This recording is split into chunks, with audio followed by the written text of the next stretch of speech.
Imaginez-vous en 2020 dans un village américain, tout petit village américain en plein désert. L'homme que vous voyez ici, Joaquin Phoenix, est un shérif méconnaissable qui refuse de porter le masque en pleine pandémie. Le maire du village, c'est Pedro Pascal. Un affrontement entre deux va naître et le film va partir en sucette. C'est le maître des films d'horreur, Ari Aster. C'est un film plus politique qu'il n'y paraît.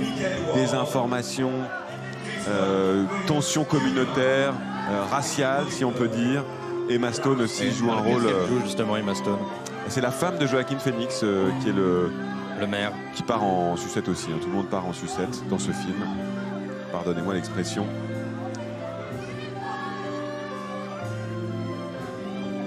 Austin Butler, qui joue aussi le rôle d'une sorte de gourou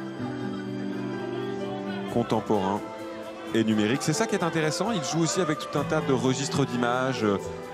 Donc il a tourné en scope ce film pour qu'on voit l'étendue du paysage. C'était un choix esthétique fort, mais dedans il y a beaucoup de vidéos YouTube, beaucoup de vidéos de réseaux sociaux. Ça fait partie des images générées par notre société, notre monde, dont il essaye de rendre compte, Ari Aster, et ça participe de l'horreur qu'il essaye de créer, ce sentiment fort dont il est le maître, un des maîtres.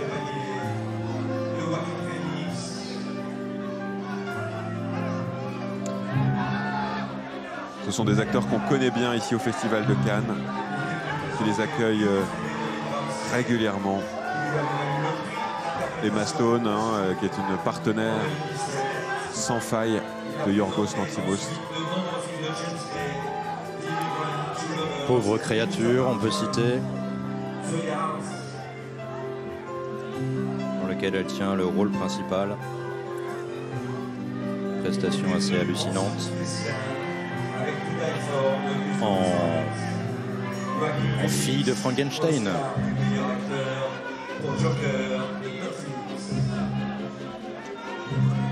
Joaquin Phoenix, lui, qu'on voit à l'écran, est plutôt un adepte des films de James Gray.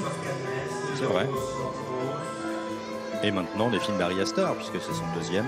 Après Beau is Afraid, et puis c'est surtout la figure légendaire du Joker, oscarisé pour cette prestation inoubliable et terrifique. Dans les deux Jokers, il a repris son rôle ensuite dans le deuxième avec Lady Gaga. Ah oui, que j'ai pas vu.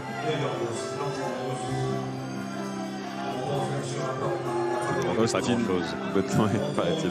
Austin Butler, Emma Stone et Pedro Pascal. Austin Butler, de trois films avec lui, Olivier. Dune, notamment.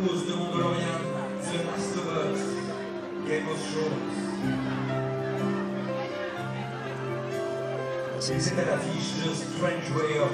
c'est Pedro Pascal. Game of Thrones également. On n'a pas cité, je crois, en parlant de Pedro Pascal. Non, par contre, vous n'avez pas oublié de citer le Western Guide et Pedro Almodovar. Alors ça... Plusieurs fois même. Ouais, plusieurs fois. Vaut mieux croire que vous m'inspirez. Sans doute. Le western, c'est un western d'ailleurs ce film, un western horrifique, c'est comme ça qu'on le décrit. Il dure 145 minutes, ouais, c'est un film long de 2 heures, plus de 2h25. Mais alors comme d'habitude, vous me le conseillez, alors est-ce que je vais me faufiler dans la salle? Oui, bien sûr, je vous le conseille. Même sur un strapontin.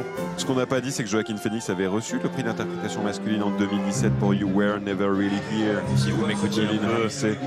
Oui, mais vous savez, je l'ai dit, on a parlé de Lynn Ramsey, rappelez-vous. Pour YouTube, il garde seulement les 10 dernières minutes. Je donc on se répète. Bah, il faut se répéter. Oui, mais vous n'êtes pas obligé de dire parce qu'on ne l'a pas dit. Voilà, parce qu'on ne l'a pas encore dit pour les auditeurs de YouTube. Oh, mais qui est agaçant. Il est agaçant.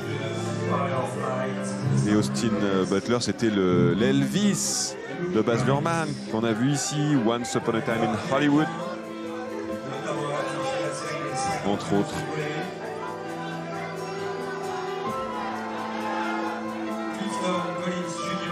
Alors ils sont aussi entourés d'autres acteurs secondaires comme Luke Grimes qu'on a vu dans Yellowstone, Michael Ward ou Amélie Offerley qu'on a vu dans Hunger Games.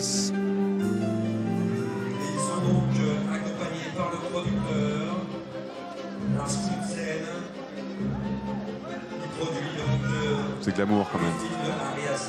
depuis It's Demain, également Boys of Red.